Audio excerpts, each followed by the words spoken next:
कभी सोचा है कुछ आवाजों में, कुछ खास शब्दों में इतनी शक्ति कहाँ से आती है कि वो एकदम से मन को शांत कर दें या हिम्मत दे दें? ये सवाल तो शायद हजारों साल पुराना है। आज हम इसी रहस्य के समझो परते खोलेंगे। बात करेंगे मंत्रों की।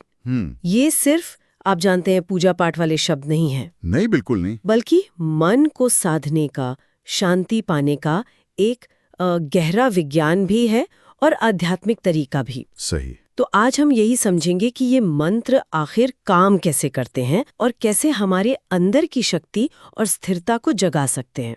ठीक है, तो चलिए इसे और समझते हैं। ये जो शब्द है मंत्र, ये संस्कृत से आया है ना? हाँ बिल्कुल, संस्कृत के 2 शब्दों से बना है। मन मतलब हमारा मन, हमारा चित्त, और त्र जिसका मतलब होता है कोई उपकरण या मुक्ति। अच्छा, तो मतलब मन को मुक्त करने या उसे कंट्रोल करने का एक टूल, एक उपकरण। हाँ बिल्कुल सही, मन को साधने का एक उपकरण। अरे वाह, ये तो बचपन की याद दिलाता है। हाँ। जैसे कभी डर लगता था तो दादी या माँ कहती थी बस हनुमान चालीसा पढ़ लो या ओम नमः शिवाय बोल लो। हाँ, ये तो हर घर में होता था। और पता नहीं कैसे एक अजीब सी शांति मिल जाती थी।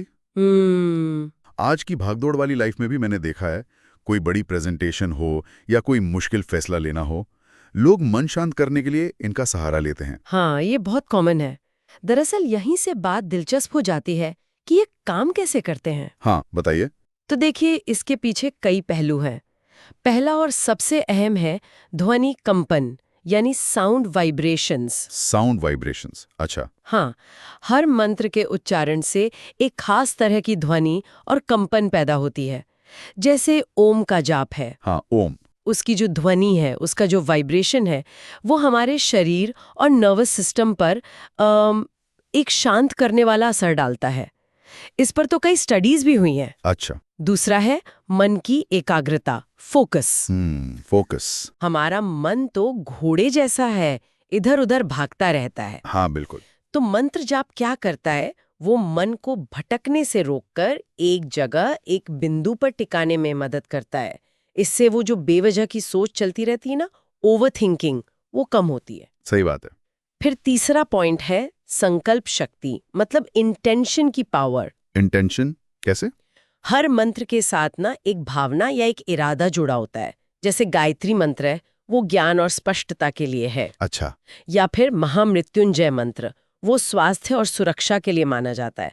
तो जब हम उस भाव से जोड़कर उस इरादे से जाप करते हैं तो हमारी विल पावर, हमारा संकल्प मजबूत होता है। और चौथा है आध्यात्मिक जुड़ाव, स्पिरिचुअल कनेक्शन।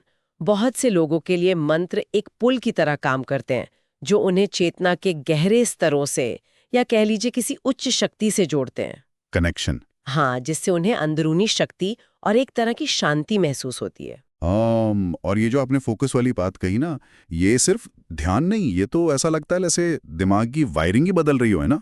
कुछ हद तक कह सकते हैं। मुझे याद है एक बहुत जरूरी इंटरव्यू था मेरा, और मैं बहुत बेचैन था। अंदर जाने से ठीक पहले मैंने बस आंखें बंद की और एक छोटा सा मंत्र मन में दोहराया। अच्छा, फिर? और कमाल हो गया। मतलब मन एकदम शांत, आवाज में ठहराव आ गया। ये कोई जादू नहीं था शायद, बस मेरा बिखरा हुआ ध्यान उसे एक मंत्र ने पकड़ लिया था। हाँ, ये अनुभव बहुत मायने रखता है। बात वाकई काफी रोचक हो जाती है जब हम इसे खुद महसूस करते हैं।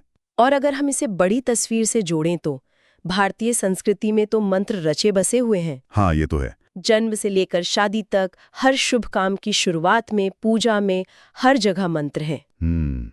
ये सिर्फ परंपरा नहीं है, ये उस विश्वास का प्रतीक है कि आवाज में, शब्दों में, माहौल को, मन को बदलने की शक्ति है। ये दिखाता है कि हमारे कल्चर ने इस ज्ञान को कितना महत्वपूर्ण माना है। तो फिर अगर कोई इसे अपनी रोजमर्रा की जिंदगी में शामिल करना चाहे, उसे लगता हो कि हाँ, मुझे भी ये शांति चाहिए, ये फोकस चाहिए, तो कैसे करें?